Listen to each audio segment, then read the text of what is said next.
Assalamualaikum warahmatullahi wabarakatuh. Perkenalkan, nama saya Talita Indira Zafira dengan NIM C0D023050. Di sini saya akan membahas tentang investasi jangka panjang dalam akuntansi perpajakan.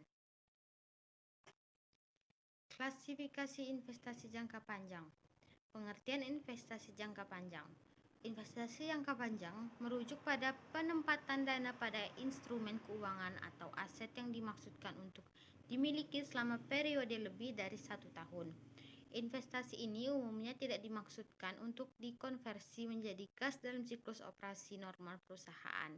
Tujuan dari investasi jangka panjang biasanya meliputi diversifikasi usaha, peluasan pasar, pengendalian entitas lain, atau sebagai instrumen untuk menghasilkan pendapatan dalam jangka panjang.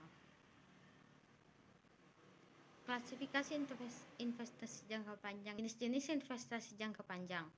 Investasi dalam bentuk saham. Yang pertama ada investasi pada entitas anak, kepemilikan besar dari 50%. Investasi pada entitas asosial, kepemilikan 20% sampai 50%. Investasi pada instrumen ekuitas lainnya kecil dari 20%. Terus ada investasi dalam bentuk obligasi dan surat utang, yaitu obligasi pemerintah, obligasi korporasi, surat utang jangka panjang lainnya. Yang ketiga ada investasi properti, yaitu tanah untuk kenaikan nilai, capital gain, terus bangunan untuk disewakan, properti dalam pengembangan untuk investasi. Yang keempat ada penyertaan modal ventura, ada penyertaan pada perusahaan startup, pembiayaan proyek khusus. Terus yang terakhir ada investasi pada aset tak berwujud jangka panjang, yaitu paten dan hak kekayaan intelektual atau lisensi dan franchise jangka panjang. Pengakuan pendapatan dari investasi. Pendapatan dividen diakui ketika hak untuk menerima pembayaran telah ditetapkan. Pendapatan biaya bunga diakui menggunakan metode suku bunga efektif. Kenaikan nilai investasi untuk metode ekuitas diakui sebagai pembagian dari laba entitas asosiasi. Untuk metode nilai wajar diakui sebagai keuntungan nilai wajar. Dan yang terakhir, pendapatan sewa dari investasi properti diakui secara garis lurus selama masa sewa, kecuali ada basis lain yang lebih representatif.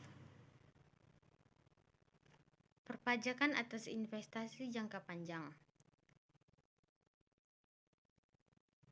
Aspek perpajakan untuk berbagai jenis investasi. Yang pertama ada investasi saham, yaitu dividen yang diterima oleh wajib pajak badan dalam negeri dari penyertaan modal pada badan usaha yang didirikan dan bertempat kedudukan di Indonesia tidak dikenakan pajak. Pasal 4 ayat 3 Undang-Undang PPH. Yang kedua, dividen dari luar negeri dikenakan pajak namun dapat dikreditkan terhadap pajak domestik.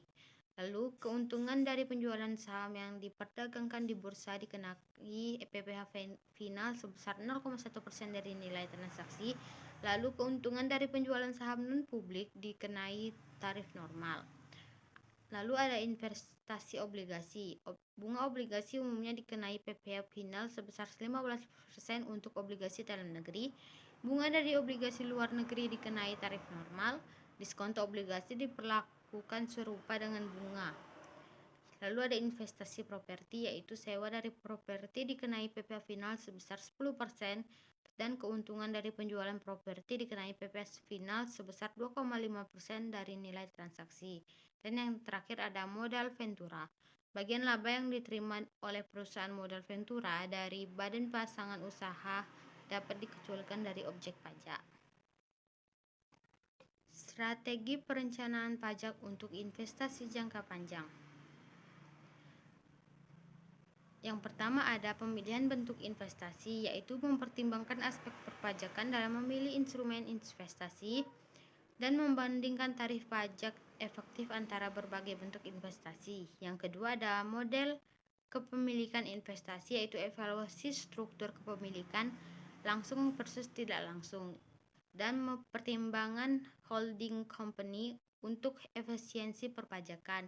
Dan yang ketiga ada timing dalam transaksi investasi, yaitu perencanaan waktu akuisisi dan divestasi dan pertimbangan tahun fiskal untuk realisasi keuntungan atau kerugian.